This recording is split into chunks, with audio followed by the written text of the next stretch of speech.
Glória a Deus, culto do Deus vivo, né? Vamos cultuar o Deus vivo, adorar o Deus vivo. E eu estou muito feliz por poder estar aqui com você, celebrando ao Senhor, ouvindo a palavra, prestando culto a Ele. Quero agradecer muito a Deus pela sua vida, que sempre esteve aqui, sempre está aqui comigo nesses cultos, né? Nós estamos vivendo esse momento de retorno às igrejas, aos cultos, isso é maravilhoso, né? As pessoas estarem presencial na casa de Deus é muito bom. Quero te incentivar, não deixe de congregar, sabe? Se você tem condição física de estar congregando, não abra mão disso, volta a congregar, né? Volta mesmo. Que esses meios de mídia, esses meios de culto online, seja para te fortalecer, mas que não fique só nisso, né? Se você tem condição de buscar mais, busque mais. Busque mais. Vai chegar um momento que a gente não tem, vai ter mais a condição de congregar. E voltou de novo essa oportunidade. Vamos valorizar isso, amém? Mas eu quero hoje falar com você um pouco, que está lá em Romanos, capítulo 6. Um trechinho bastante conhecido, né, da palavra de Deus. A gente teve aí a volta de Jesus, essa comemoração da Páscoa, semana passada, né, da morte e ressurreição de Jesus. E tudo que Jesus fez foi para que nós tivéssemos vida, e uma vida, conforme está lá em Romanos 8, verso 1, né? Portanto, agora já não há condenação para os que estão em Cristo Jesus, né? Porque por meio de Jesus, a lei do Espírito de vida me libertou da lei do pecado e da morte. Quer dizer, através de Jesus já não há condenação mais para nós. Porque nós somos perdoados, recebemos o sacrifício de Jesus. Mas para isso nós precisamos dar conta do que está lá em Romanos, capítulo 6, versículo 18, quando fala assim: vocês foram libertos do pecado e tornaram-se escravos da justiça. Falo isso em termos humanos, por causa das suas limitações humanas. Assim como vocês obedeceram aos membros do seu corpo em sacrifício à impureza e à maldade, que leva à maldade, oferecer-nos agora em escravidão à justiça pela santidade. Né? Quando vocês eram escravos do pecado, estava livre da justiça. Que o fruto colheram, então, das coisas das quais foram vocês se envergonharam. O fim dela é a morte. Mas agora que vocês foram libertos do pecado e se tornaram escravos de Deus, o fruto que colhem leva à santidade, e o seu fim é a vida eterna. Pois o salário do pecado é a morte, mas o dom gratuito de Deus é a vida eterna em Cristo Jesus, nosso Senhor. O que a palavra de Deus está dizendo, né? Que a partir da ressurreição de Jesus, nós somos perdoados por Jesus e nós passamos a viver uma nova vida em Cristo Jesus, em Jesus, né? Então, hoje nós obedecemos livremente, né? Aqui fala assim, mas graças a Deus, lá no verso 17, mas graças a Deus, porque embora vocês tinham sido escravos do pecado, passaram a obedecer de coração a forma de ensino que lhe foi transmitida. Agora nós obedecemos, não era por escravidão, não é porque somos dominados, é por prazer. É com alegria que a gente quer fazer a vontade de Deus, que a gente quer anunciar a vida pecaminosa, anunciar esse mundo, né? Anunciar as coisas deste mundo. Hoje o nosso prazer é viver com Cristo e para Cristo, né? Quando ele fala assim, lá no versículo 6, no início, quando fala: que diremos então? Continuaremos no pecado para que a graça aumente? De maneira nenhuma. De maneira nenhuma. Nós, os que morremos para o pecado, como podemos continuar vivendo nele? O pecado não tem que dominar mais a gente. Ou vocês não sabem que todos nós que fomos batizados em Cristo Jesus, fomos batizados em sua morte?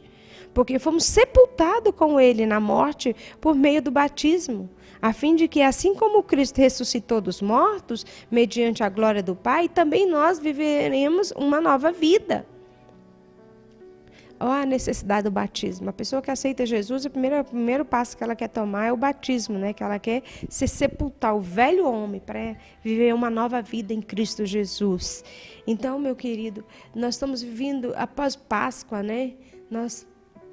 Está muito recente essa ressurreição de Jesus que comemoramos recentemente, né? Domingo passado a gente comemorou o culto da ressurreição, o culto da Páscoa, né? Então, nós precisamos viver uma nova vida em Cristo Jesus. Nós não podemos mais estar dominados pelo pecado, né? Dominados, sendo escravos do pecado. Lá no verso 5 fala: se desta forma vocês foram unidos na semelhança da sua morte, certamente seremos também na semelhança da sua ressurreição. Pois sabemos que o nosso velho homem foi crucificado. Fala comigo, o meu velho homem foi crucificado. Minha velha natureza de pensar, de agir foi crucificado, né? Para com o corpo do pecado já destruído. E não mais sejamos escravos do pecado. Porém, quem morreu foi justificado do pecado. Queridos, é muito sério essa questão do pecado. Sabe? Hoje eu estava conversando até com meu marido, ele falando de uma questão, né, que a gente está vivendo uma situação delicada aí de um aconselhamento, e ele estava dizendo como as pessoas perderam o senso. São poucos que ainda têm um senso do que é certo ou errado, do que é pecado. Sabe? Não perca isso não. Ei, que Deus te dê a graça, me dê a graça de ser sensível aos nossos pecados, às nossas falhas. Nós não podemos ter uma vida dominada pelo pecado, não. Nós temos que vencer o pecado. Jesus está voltando. E os que vivem na vida pecaminosa não herdarão a vida eterna. Não tem como, não dá para misturar, não tem como. Né? Lá no verso 8 fala assim: ora, se morremos em Cristo, cremos que também com Ele viveremos. Pois sabemos que temos sido ressuscitados dos mortos. Cristo não pode morrer segunda vez. A morte não tem mais domínio sobre ele, porque morrendo ele, morreu para o pecado uma vez, todas, mas vivemos para Deus. Da mesma forma, considere-se mortos para o pecado, mas vivos para Deus em Cristo Jesus.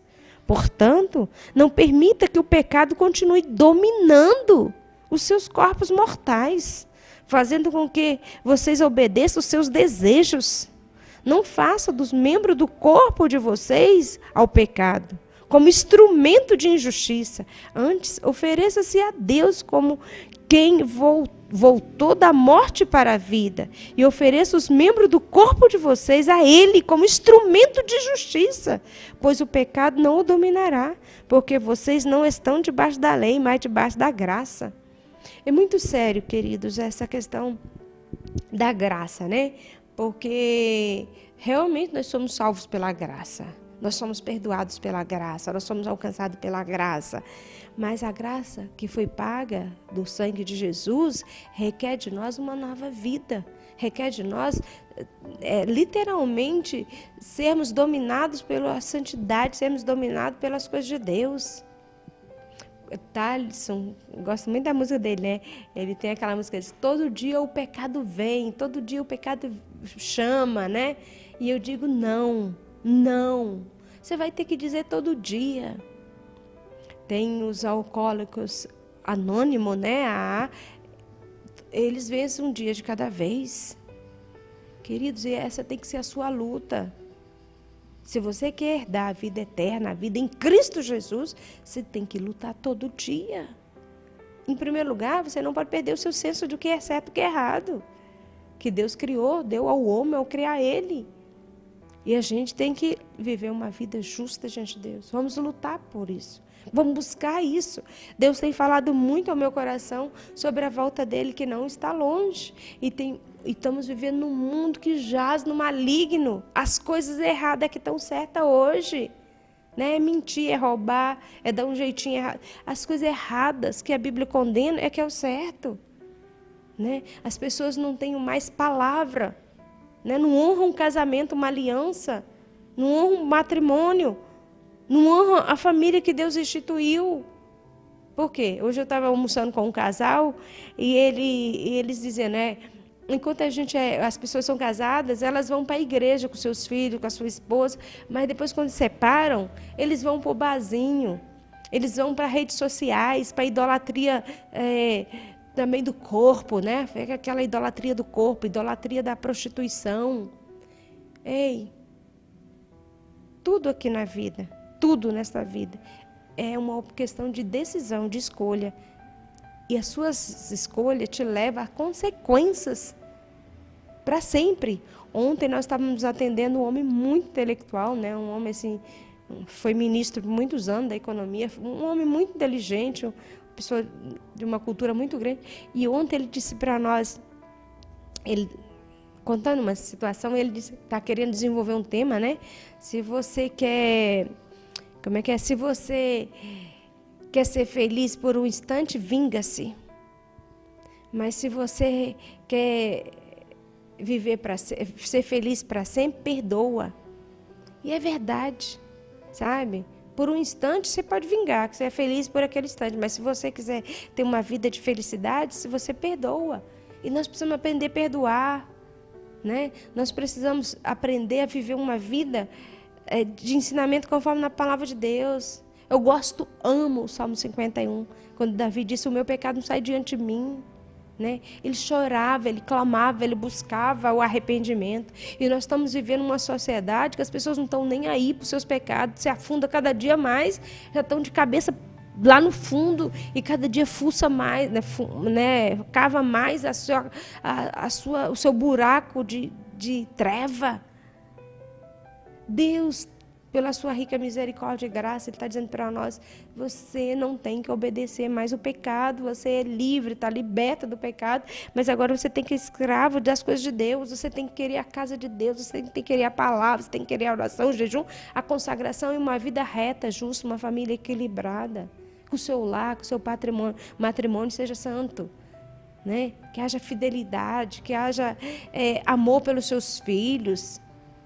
Né? A esposa tem que honrar o marido tem que amar a mulher, os filhos têm que obedecer os pais não podem irritar os filhos, tem que haver harmonia, tem que haver um equilíbrio, cristianismo dentro das suas casas, e essas coisas, querida, a gente só vence nas regiões espirituais, só com Deus para nos ajudar, porque nós vivemos num mundo que jaz no maligno,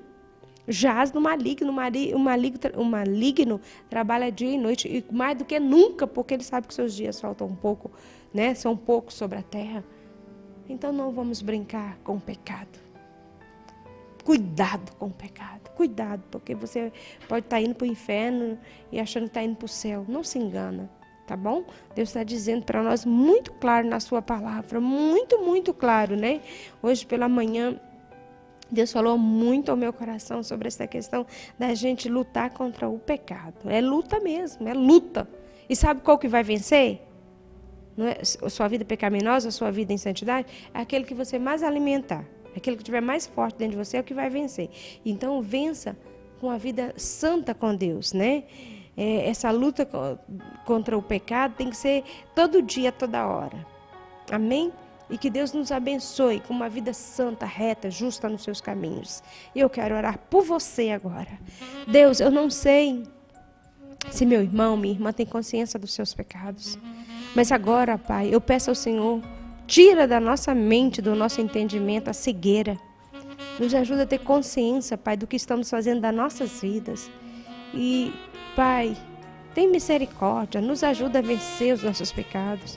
E nos dê a graça, Pai, de uma vida íntegra na Tua presença, uma vida santa, justa, reta, Pai, para que nós possamos ter a vida eterna em Cristo Jesus, mas também para que outros possam Te conhecer através das nossas vidas.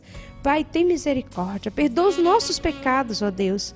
Jesus pagou um preço muito alto naquela cruz para que os nossos pecados fossem perdoados. Então, nos perdoe e dê-nos a graça da salvação e da cura e da libertação dos nossos pecados. Nós suplicamos agora no nome de Jesus. Amém. Amém? Glória a Deus. Glória a Jesus. E eu quero também consagrar ao Senhor seus dízimos, suas ofertas. Olha, é pecado também você saber o que fazer, saber o que é certo e não fazer, viu? Então, Se você vê alguém que está precisando de recurso e você tem condição, não retenha não. Muitas vezes Deus coloca recurso nas nossas mãos para socorrer, às vezes, pessoas que estão debaixo do nosso teto. Então, vamos ter cuidado, tá bom? Nisso também. Eu quero, através desse envelope, consagrar os seus dízimos, as suas ofertas e também pedir a bênção de Deus sobre a sua vida financeira. Amém?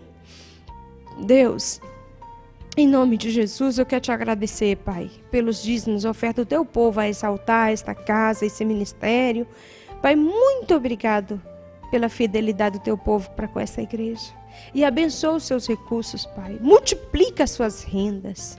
Deus, em nome de Jesus, não deixa nenhum dos que tem nos assistido, nos abençoado, Pai. Oh, Deus, abençoado esta casa, tem necessidade de nada, Senhor. Pai, muitos entregam seus dízimos, suas ofertas com tanto sacrifício. Mas eu suplico ao Senhor, Pai, derrama sobre eles medida recalcada, sacudida, transbordante. Abençoa, honra a fidelidade do teu povo, Pai. Eu suplico em nome de Jesus. Amém. Amém, glória a Deus. Receba a bênção do Senhor. Que o Senhor Jesus Cristo, Deus, te abençoe. Que Ele tenha misericórdia de ti e faça resplandecer o seu rosto sobre ti. E que as doces consolações do Divino Espírito Santo de Deus recaia sobre ti e sobre toda a sua casa e os seus familiares, no nome de Jesus. Amém. Amém. Glória a Deus.